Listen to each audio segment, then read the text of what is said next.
19 મે 2026 અધિક જ્યેષ્ઠ માસ દિવસ 3 પુરુષોત્તમ માસ કથા અધ્યાય 3 શ્રદ્ધાના ફળની પવિત્ર વાર્તા મંગલાચરણ શ્રી ગણેશાય નમઃ શ્રી કૃષ્ણાય નમઃ શ્રી પુરુષોત્તમાય નમઃ હે પુરુષોત્તમ ભગવાન આ અધિક માસમાં જે ભક્ત આપનું નામસ્મરણ કરે છે તેના જીવનના બધા દુઃખો દૂર કરો.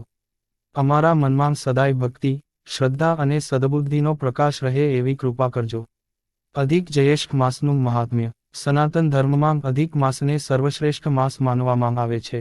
આ માસ ભગવાન શ્રીહરિ વિષ્ણુને અતિપ્રિય છે, તેથી જ તેને પુરુષોત્તમ માસ કહેવામાં આવે છે.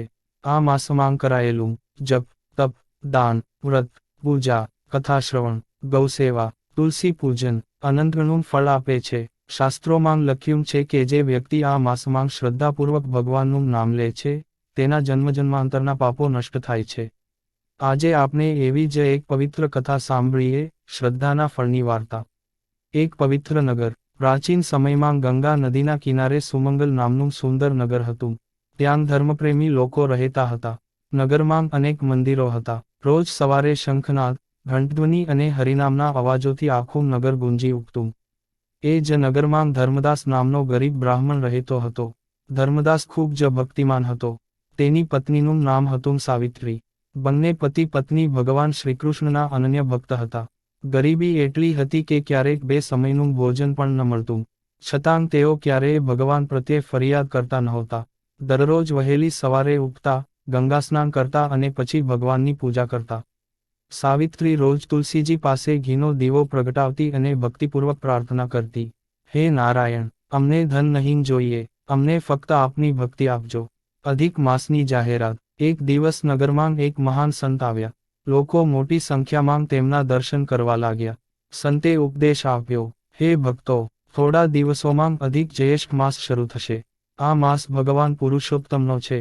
જે ભક્ત આ માસમાં શ્રદ્ધાથી વ્રત અને ભક્તિ કરશે તેના જીવનમાં સુખ અને શાંતિ આવશે.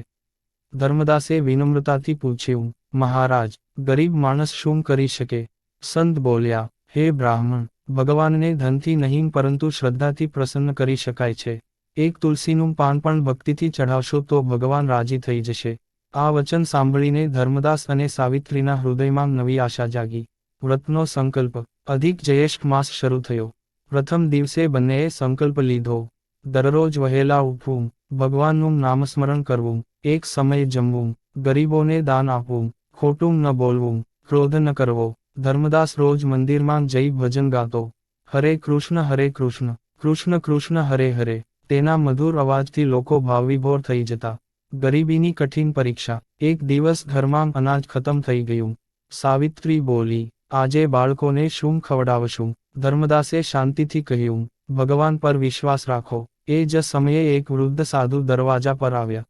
ભિક્ષામ દેહી. ઘરમાં ફક્ત થોડું લોટ બચ્યું હતું. સાવિત્રી થોડું વિચારી પછી બોલી, જો ભગવાનના ભક્ત આવ્યા છે તો તેમને ભૂખ્યા કેવી રીતે મોકલી શકીએ? તેણે આખી રોટલી સાધુને આપી દીધી. સાધુ ખૂબ પ્રસન્ન થયા. તેમને આશીર્વાદ આપ્યો, તમારી શ્રદ્ધા અખંડ રહેશે, ભગવાન તમારું કલ્યાણ કરશે. પડોશીઓની મજાક. ગામના કેટલાક લોકો ધર્મદાસની મજાક ઉડાવતા. ભગવાનની ભક્તિથી ક્યારેય પેટ ભરાય. આટલી ગરીબી છતાં પૂજા કરે છે. પણ ધર્મદાસ ક્યારેય દુઃખી ન થતો. તે હંમેશા કહેતો, ભગવાન જે કરે તે સારું જ કરે. અચાનક દુઃખ. થોડા દિવસ પછી ધર્મદાસ ગંભીર રીતે બીમાર પડી ગયો. ઘરમાં દવા માટે પણ પૈસા નહોતા. સાવિત્રી આખી રાત ભગવાન પાસે પ્રાર્થના કરતી રહી, હે પુરુષોત્તમ પ્રભુ, મારા પતિને બચાવો. તે દિવસ પણ તેણે તુલસીજી પાસે દીવો પ્રગટાવ્યો. ભગવાનની કૃપા. એ જ રાત્રે સાવિત્રીને સ્વપ્ન આવ્યું. સ્વપ્નમાં ભગવાન શ્રીકૃષ્ણ દેખાયા. પીળા પિતાંબર, મોરમુકુટ અને મધુર સ્મિતથી ભગવાન ઝળહળતા હતા. ભગવાન બોલ્યા, હે પુત્રી, તારી શ્રદ્ધાથી હું ખૂબ પ્રસન્ન છું.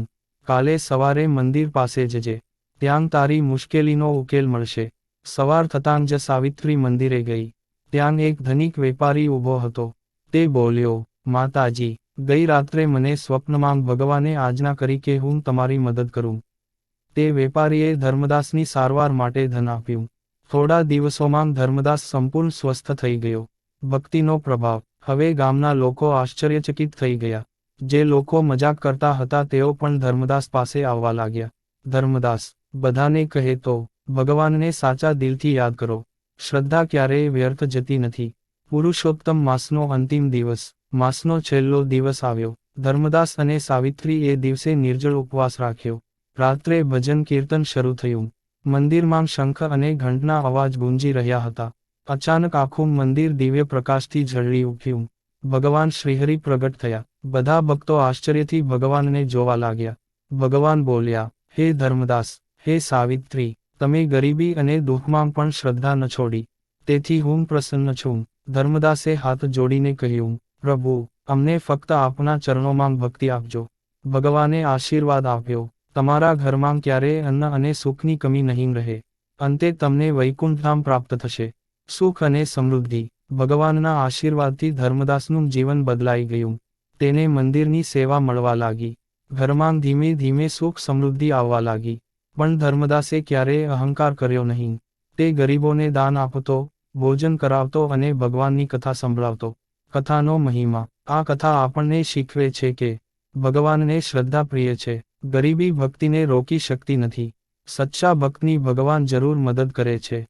પુરુષોત્તમ માસનું વ્રત અક્ષય ફળ આપે છે. દાન હંમેશા ભાવથી કરવું જોઈએ. પુરુષોત્તમ માસમાં કરવાના નિયમ. શું કરવું? વહેલા ઉઠવું, સ્નાન કરીને ભગવાનની પૂજા કરવી. ઓમ નમો ભગવતે વાસુદેવાય મંત્રનો જાપ કરવો.